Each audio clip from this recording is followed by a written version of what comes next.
আর এই প্রথম দফার ভোটে রেকর্ড কেন্দ্রীয় বাহিনী আসছে। প্রথম দফার ভোটে 2400 কোম্পানিরও বেশি বাহিনী আসছে। কোন কোন জেলায় কিরকম ডিপ্লয়মেন্ট হবে আরো জানাবে সোমরাজ, রয়েছে সঙ্গে সোমরাজ। দেখো, প্রথম দফার যে ভোট আগামী 23 এপ্রিল, এই 23 এপ্রিলে 2400 কোম্পানিরও বেশি কেন্দ্রীয় বাহিনী মোতায়েন করার সিদ্ধান্ত নিয়েছে নির্বাচন কমিশন। প্রথম দফার ভোটে সব থেকে বেশি কেন্দ্রীয় বাহিনী মোতায়েন হচ্ছে মুর্শিদাবাদ জেলায়। মুর্শিদাবাদ জেলায় 316 কোম্পানি কেন্দ্রীয় বাহিনী মোতায়েনের সিদ্ধান্ত নেওয়া হয়েছে। মুর্শিদাবাদ পুলিশ জেলা ও জঙ্গিপুর পুলিশ জেলা, এই দুই পুলিশ জেলা মিলিয়ে 316 কোম্পানি মোতায়েন করা হচ্ছে।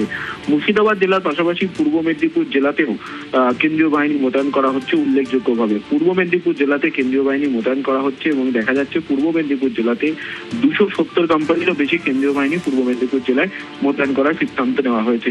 পূর্ব মেদিনীপুর জেলার পাশাপাশি পশ্চিম মেদিনীপুর জেলা, সেখানেও দেখা যাচ্ছে 271 কোম্পানি কেন্দ্রীয় বাহিনী মোতায়েন করার সিদ্ধান্ত নেওয়া হয়েছে।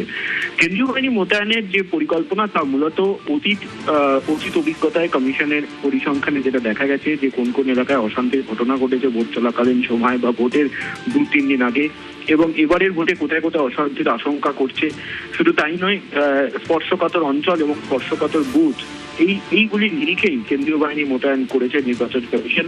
তবে কমিশনের তরফে বলা হচ্ছে আপাতত এই পরিকল্পনা নেওয়া হলো, পরবর্তী ক্ষেত্রে প্রয়োজন হলে কেন্দ্রীয় বাহিনী মোতায়েনের পরিমাণ বাড়ানো হতে পারে। কমিশনের যে পরিকল্পনা, সেখানে দেখা যাচ্ছে যে যদি কোনো ভোট গ্রহণ কেন্দ্রে একটি বুথ থাকে তাহলে সেখানে হাফ সেকশন, 2টি বুথ থাকলে সেখানে 1 সেকশন, অর্থাৎ 8 জন কেন্দ্রীয় বাহিনী জওয়ান থাকবে। স্পর্শকাতর বুথের ক্ষেত্রে কোনো ভোট গ্রহণ কেন্দ্রে যদি 1টি বা 2টি বুথও থাকে সেখানে 1 সেকশন, অর্থাৎ 8 জন কেন্দ্রীয় বাহিনীর জওয়ান থাকবে। এমনভাবেই নিরাপত্তা বুথ ভিত্তিক সাজানো হয়েছে নির্বাচন কমিশনের তরফে এবারে বিধানসভা ভোটকে সামনে রেখে। যেহেতু প্রথম দফায় 152টি আসনের ভোট গ্রহণ হবে 13টি জেলা মিলিয়ে, তাই জেলা ভিত্তিক অর্থাৎ পুলিশ জেলা ভিত্তিক কেন্দ্রীয় বাহিনী মোতায়েনের পরিকল্পনা চূড়ান্ত করেছে নির্বাচন কমিশন। আগামী 17 এপ্রিলের মধ্যেই এই বাহিনী রাজ্যে এসে পৌঁছাবে এবং তারপর জেলা ভিত্তিক ও বিধানসভা ভিত্তিক এই বাহিনী মোতায়েন চূড়ান্ত করবে কমিশন। কমিশন সূত্রে জানা যাচ্ছে মুর্শিদাবাদ জেলায় 316 কোম্পানি কেন্দ্রীয় বাহিনীর মধ্যে সব থেকে বেশি মুর্শিদাবাদ জেলায় গুরুত্ব দেওয়া হয়েছে। শামসেরগঞ্জ, লালগোলা, ভগবানগোলার মতো বিধানসভাগুলিতে থেকে বেশি কেন্দ্রীয় বাহিনী মোতায়েন করা হতে পারে নির্বাচন কমিশনের।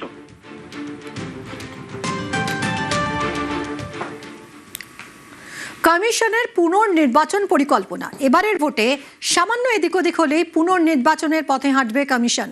পুনর্নির্বাচনেও সমস্যা যদি হয় সেক্ষেত্রে ফের ভোট, আর তাতেও গোলমাল হলে গণনা স্থগিত করে দেবে কমিশন।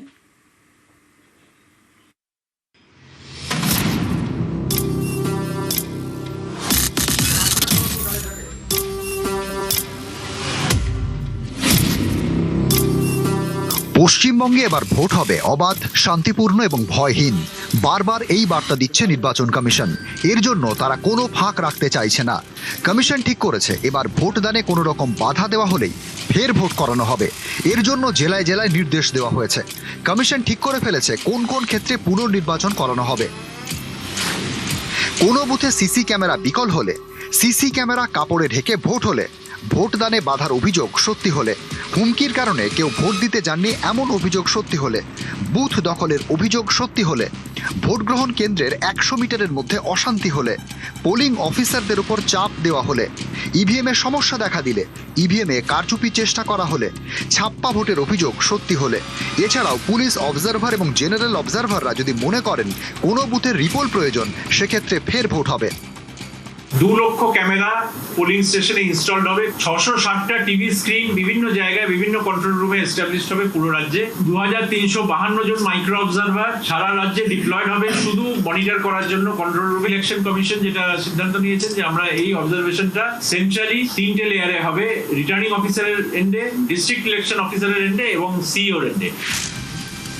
বাংলায় প্রথম দফার ভোট 23 এপ্রিল, দ্বিতীয় দফা 29 এপ্রিল, গণনা 4 মে। প্রথম ও দ্বিতীয় দফার মাঝে 5 দিনের ব্যবধান, দ্বিতীয় দফা ও গণনার মাঝে 4 দিনের ব্যবধান। এই মাঝের দিনগুলিতেই হবে পুনর্নির্বাচন। পুনর্নির্বাচনেও গোলমাল হলে কি হবে সেই পরিকল্পনাও করে রেখেছে কমিশন। পুনর্নির্বাচন সুষ্ঠুভাবে না হলে ফের ভোট করানো হবে। সেই ভোটেও সমস্যা হলে ওই সংশ্লিষ্ট বুথের গণনা স্থগিত করে দেবে কমিশন। সেখানে ফের নতুনভাবে ভোট করানো হবে। প্রয়োজনে পুরো বিধানসভা কেন্দ্রেই পুনর্নির্বাচন হবে।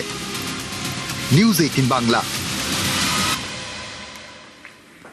বাংলার ভোটে বার্নাল, বোরোলিন, আইসক্রিম কমিশনের ওষুধ বার্নল বোরোলিন, মমতা বন্দ্যোপাধ্যায়ের দাওয়াই আইসক্রিম।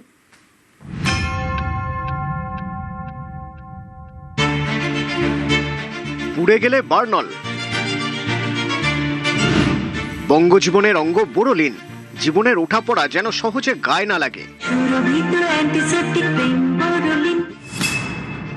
বাংলার ভোটে এবার কমিশনের ওষুধ বার্নল বোরোলিন। এপ্রিল মাস, একদিকে সূর্যের তাপ, আরেকদিকে ভোটের গরম। এরই মাঝে সোশ্যাল মিডিয়ায় কমিশনের পোস্ট, তাতে ভয়মুক্ত ভোটের বার্তা। কমিশনের পোস্টে লেখা হয়েছে, সকল মা ভাই বোনেদের আমন্ত্রণ জানাচ্ছি, আপনারা ভয়মুক্ত হয়ে ভোট দিন। এতে কয়েকজন রেগে যেতে পারেন, জ্বলে যেতে পারেন। গুন্ডা, দাগি, অপরাধী এবং দুর্বৃত্তরা সাবধান হয়ে যান। পর্যাপ্ত পরিমাণে বার্নল এবং বোরোলিন সঙ্গে রাখুন। উত্তাপ এতটাই তীব্র হবে যে ভিতর থেকে পুড়ে যাবেন এবং সেই স্মৃতি সারা জীবন মনে থাকবে। আমরা ভোটারদের নিশ্চিত করছি, এবারের ভোট হবে হিংসামুক্ত, ভয়মুক্ত, প্রলোভনমুক্ত, ছাপ্পা মুক্ত, বুথ জ্যামিং ছাড়া, সোর্স জ্যামিং ছাড়া। কমিশনের এই অভিযানে যিনি বাধা দেবেন তার বিরুদ্ধে আইন মেনে কঠোর ব্যবস্থা নেওয়া হবে। বার্নল আর বোরোলিন কোনো কাজে আসবে না। আমরা শুধু ভোটারদেরকে এটা কনফিডেন্স দিতে চাইছি we are here and we are committed. Generally in Kolkata or in urban areas all over India there is a sort of voter apathy. They don't want to come out to vote. We want to give them that confidence and that's why it is done. ভোটের উত্তাপ এখন এমন পর্যায়ে পৌঁছে গিয়েছে যে কমিশনের জবাবে মমতা বন্দ্যোপাধ্যায় দিয়েছেন আইসক্রিম দাওয়াই। ভাষার প্রয়োগ দেখুন, বলছে গরমে পুড়ে যাবে, যদি জ্বলে যায় বার্নল রেখে দাও, বোরোলিন রেখে দাও। এই সমস্ত সার্কুলার ইউজ করা হয়েছে।